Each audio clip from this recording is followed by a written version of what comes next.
Thank you, Sanjeev, for being here. Can we get a louder applause, please, for Sanjeev, for embodying the spirit of Navratri today? I think you've gotten so many compliments, and it's lovely. Please take a seat. A very warm welcome to Reforms Reloaded. What a day to be talking to you. It's the start of the Savings Festival, as the Prime Minister called it. It's the first day of Navratri. And this morning, I was on an e-commerce platform, a quick commerce platform, and I was trying to buy something, but the prices have not gone down yet, Mr. Sanyal. So, and we had, some companies talking about why it'll be difficult for them to pass on the rate cuts because it's just the price points are tricky. They'd rather increase the product size. I just want to get your thoughts in on this. Now, never confuse capitalism with the private interests of capitalists. Of course, nobody wants to reduce their prices. However, let me say that the government has been very, very clear that we don't want to introduce another anti-profiteering type of thing because in the end, creating another Inspector Raj in that sense is not helpful. So it would be good if prices were passed through. Some may prefer to pass it through larger quantity. Obviously, depends on the particular product. I mean, I can't see how you can pass on 25% or 18% more television, but anyway, it may be possible in some products. I don't know. But let me say that there should be public pressure on the manufacturing and producers and companies to pass this through because it is a windfall, but the windfall is not meant for them, it is meant for consumers. Absolutely. In fact, yesterday the Prime Minister also said that the citizen is God, and you're saying that the public needs to speak up and, put public pressure. However, having said that, it's easier said than done, and we've had an anti-profiteering agency in the past that's not really worked, and you've categorically come out and said that there should be no Inspector Raj. Is there a thought process in the government on how do we ensure that the rate cuts are passed on? Because, that is the question that I think everyone in the audience has here at the moment. Look, I think business needs to understand that they are as much citizens as anyone else. So as a country, we do expect good behavior. Now, some of this has to come from social pressure. As I said, giving additional powers to the bureaucracy it has its own connotations. Therefore, that is not something that I'm very keen on pushing for. So this is something that hopefully will, over time, I'm not saying it may need to happen immediately, but over the next few months, it would be important to see this pass through. And maybe it will. I mean, that's why you need competitive markets. Some people will pass it through, their prices will fall, and presumably they will, therefore, their market share will go up and so on. So to some extent, the market may force it through anyway. All right. In terms of a consumption push, there are various estimates, that have been doing the rounds. How soon do you expect the consumption to pick up, and what are the estimates that you are working with? So first of all, it's impossible to put a number to this.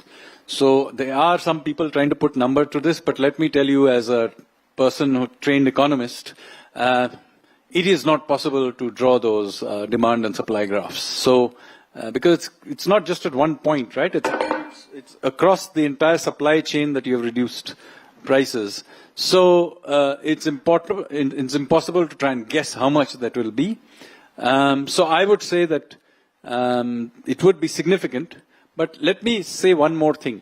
I think thinking of the benefit from just this one-time, demand boost during Navratra, whatever you think, is in fact the wrong way to think about it in the first place.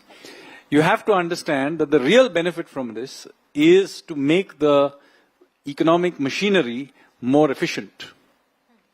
So what happened is, and so I need to step back a little bit, is to go back to how we implemented GST in the first place. We implemented GST, and I've said this to you before as well. We basically wanted to shift the whole complicated morass of excise, sales, and all kinds of octroi and other taxes onto a unified system.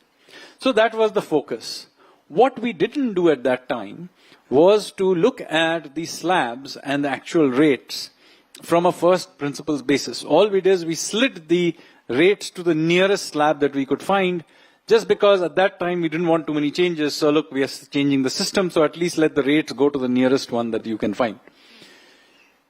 The result was that things like, for example, cement ended up being a 28% slab. Why? Because it just happened to be something that was heavily taxed in the old system.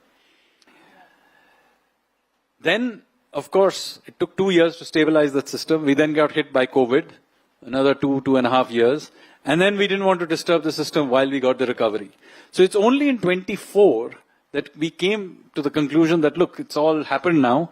We now need to move to first principles and think through why any slab is where it is. So that is the context that we are trying to do here, is now we have a much more logically consistent system where when you know the name of the item, you can more or less with a reasonable amount of certainty say that which slab it should be, because it's a logical one. All the inverted duties and all kinds of things have now got eased up. And now you don't have to get into these debates about is the popcorn salted or is it caramel. Right. No, definitely. It's really so, made things So this is the real benefit of the system, is simply to make the system more efficient. Now when it becomes more efficient, and then it's good for producers, it's also good for consumers. It's just a pure economic gain. So, we've spoken about the impact on consumption. What are the estimates that we are working with where growth is concerned? There are, estimates doing the rounds between 1 to 1.5%. That's the kind of growth that... As I keep telling you, it's not possible to estimate all of this, because growth is impacted at every point in time by so many things. It'll be impacted simultaneously by Trump tariffs. It'll be impacted by oil prices. It'll be impacted by 200 other things, our own spending of our government, interest rates that MPC is doing. So the net impact of the GST, to strip that out from a one-time event, is very, very difficult. You can do it if there's something that happens repeatedly. Then if you have, some 30 data points, you can work out statistically what the impact of something is. But from a single data point, it is not possible to work out the impact of a one-time event. Okay, but inflation is expected to go down further. So does this set the stage for maybe a rate cut cycle to begin or to get accelerated? Do you think now is the time? Well, inflation is anyway very low, as you know. And yes, it's expected that, that inflation will fall further from this. So yes, there is certainly space for doing some easing, but obviously it will depend on what the Monetary Policy Committee thinks. It's their prerogative.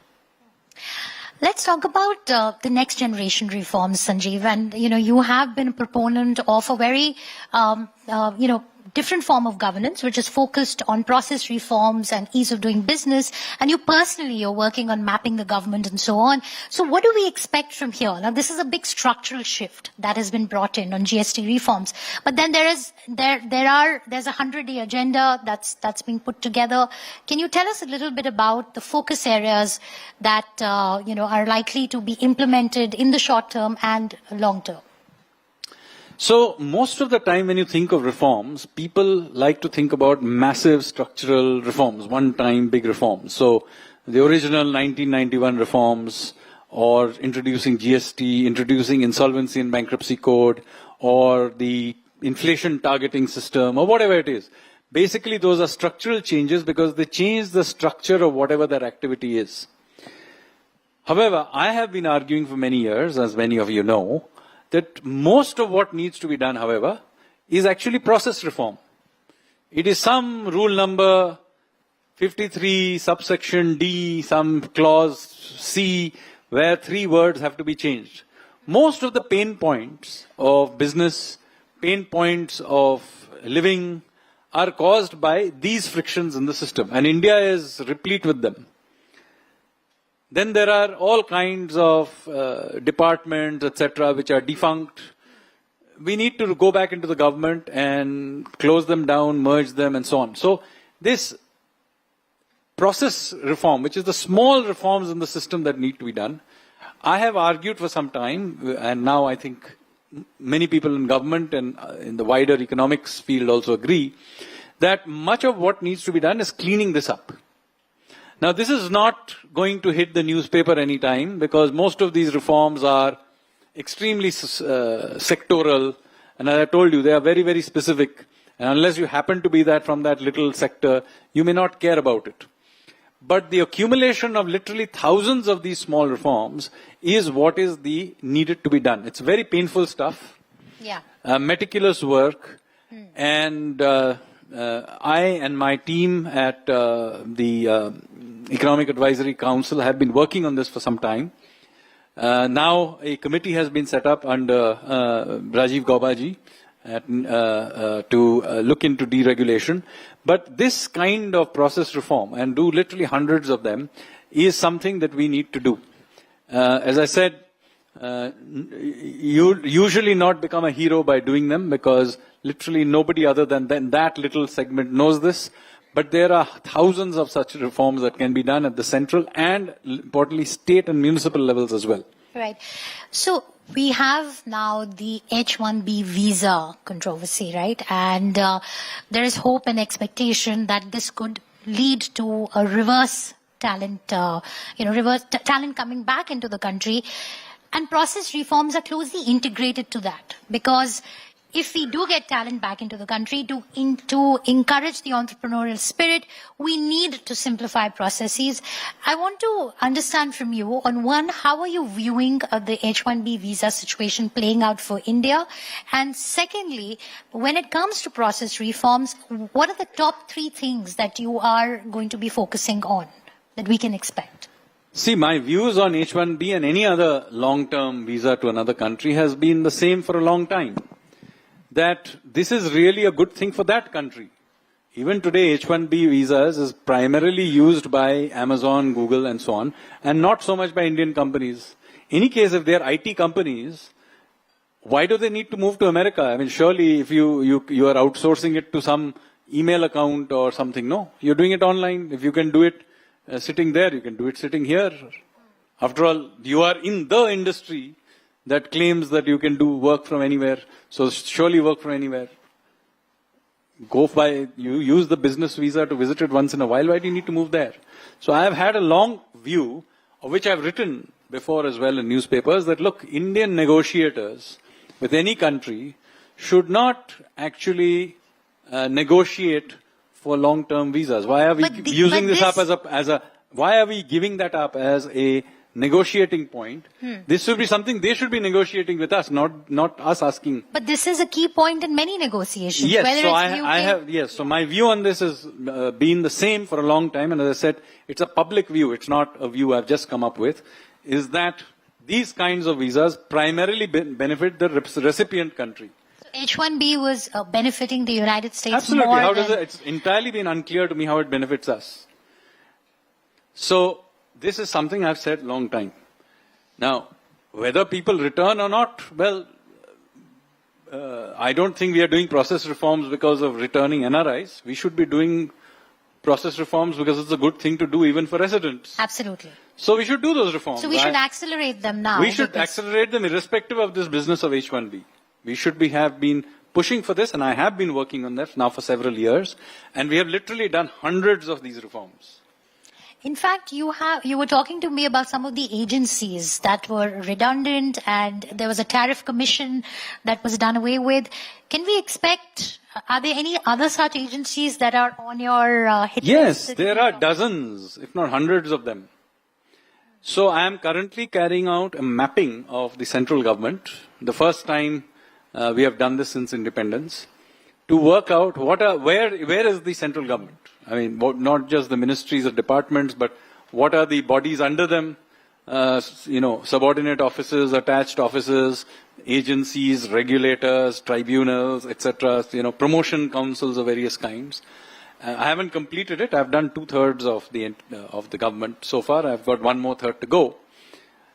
And this same thing can be done, by the way, at the state level as well. And it's very clear that, we need to clean the stables out. And this is something I've been doing for some time. But I didn't do it for the government as a whole. I did for some ministries.